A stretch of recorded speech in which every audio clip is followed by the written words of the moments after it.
Hello everyone, I'm Meteorologist Charlie Ironmonger. Thank you so much for joining me today for your 9 a.m. news and weather update from the First Alert Desk. Now we've got news out of Craven County where a body that was discovered last week has been identified. Now on Thursday, Craven County deputies were called to the area of Pine Road for a report of a deceased person located on the shoreline. An autopsy was conducted yesterday confirming the man is Robert Green, who was reported missing by his family on November 17th. Now, Green was last seen on November 15th around 10 p.m., leaving his home in James City and walking along the railroad tracks towards downtown New Bern. His home on Kennedy Drive is just over 2 miles away from where the body was found. The Craven County Sheriff's Office, the Craven County Emergency Management, and Green's family members had searched the area for Green by foot, air, and water since his disappearance. And now we want to turn our attention to a fire that happened at the convention center in Raleigh last night. This is footage provided by WRAL. The city of Raleigh officials say a natural gas incident led to the fire at around 9:30 p.m. Now, within about an hour, the blaze was contained to just the roof, and it did not spread inside the convention center or to nearby buildings. Now, officials say security officers who were inside the center at the time of the fire were able to exit quickly and no injuries were reported.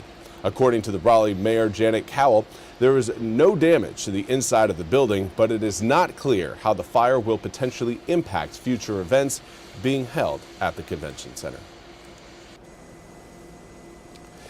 And now we want to turn our attention to the ongoing boat strikes, the air strikes against alleged drug boats around the waters of Venezuela and the Caribbean. NBC's Alice Barr has more from Washington.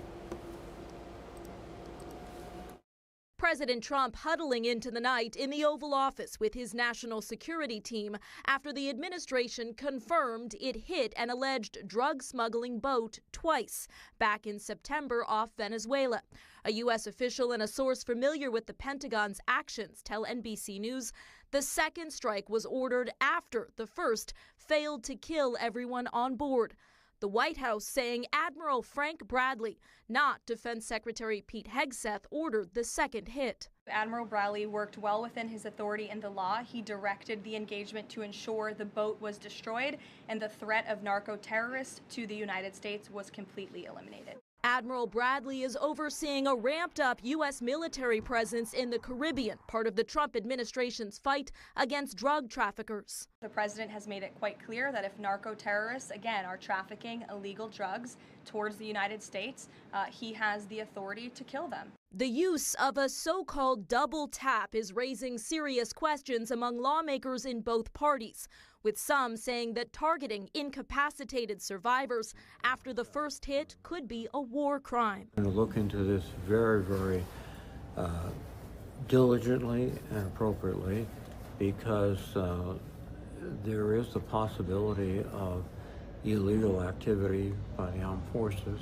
The Senate Armed Services Republican chair saying classified oversight hearings could begin as soon as this week. We're able to see videos and see what the orders were. We'll have a lot more information. Promising a bipartisan push to get to the facts. In Washington, Alice Barr, NBC News. Well, thank you very much, Alice, for that report. We now want to turn to your weather forecast, and while we are seeing rain showers, we've got snow up to our north. Those of you with family and friends in Pennsylvania, New York, and points northward are seeing some snow right now. Of course, it's not the crazy stuff, but it is certainly of note, as, again, usually snow this time of year, the first round usually gets a little bit more attention than the previous, or really the following rounds. Now for us, it's just a rain event. No threat of snow for us here in eastern North Carolina. It's looking like just a wet day from start to finish. We've got the heaviest rain right now on the eastern side of Highway 17, right now covering up pretty much all of the Pamlico Sound, Hyde County, Washington County, Terrell County, Dare County, and the Albemarle Sound. Those showers, again, slowly starting to extend northward, starting to see some heavier downpours around Elizabeth City and Edenton. Further back towards the southwest, again, more rain is on its way in. It's going to stick with us through at least lunchtime. I think by the time we reach the afternoon, we will start to see the rain showers taper off a bit, but we won't be able to say we are done with the raindrops until we get to around, well, for inland areas, around 5 o'clock. For those of you watching near Highway 17, around 6 o'clock. And those of you watching near the Outer Banks, I would say more 8 o'clock, maybe 7, 8 p.m. Everyone will be dry and sunny, though, coming up for tomorrow. Will also be relatively breezy and cool, if not chilly. Highs tomorrow only reaching into the mid-40s, so get ready for a bit of a chill on the way. Today is going to be the day where we see a little bit more warmth, but that warmth is quickly fading away. You can clearly see that the eastern half of eastern North Carolina is still enjoying some warmer temperatures. We've got 65 degrees in Beaufort right now. 64 currently in Hatteras, 63 in Oriental.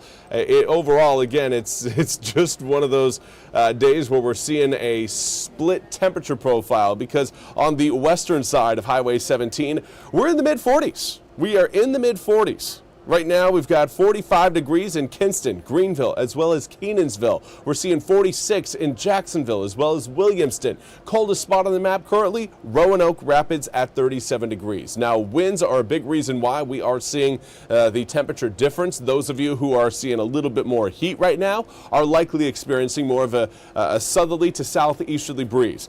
Everyone else, winds kind of calm, but mostly going to be coming in out of the north. So for this afternoon, winds are going to play a big factor in how warm we get and how fast we cool off. Later on tonight, air temperatures will go from the mid-50s in the afternoon all the way down into the low 40s by the time we reach 8 p.m. From there, we will likely see our temperatures drop into the low 30s for tomorrow morning as skies will clear out.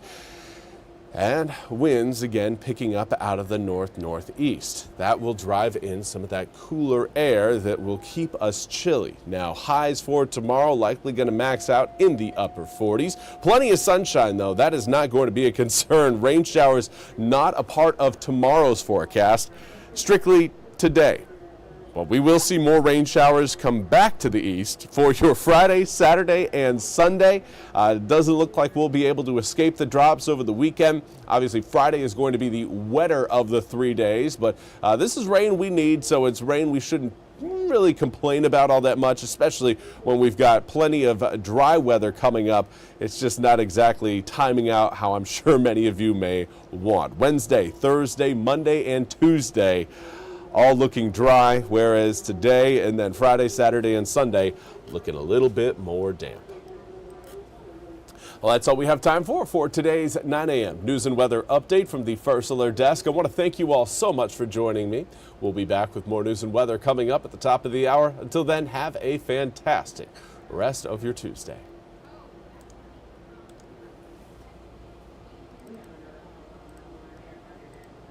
This hour of the WITN First Alert Desk is sponsored by ENC Pirate Realty.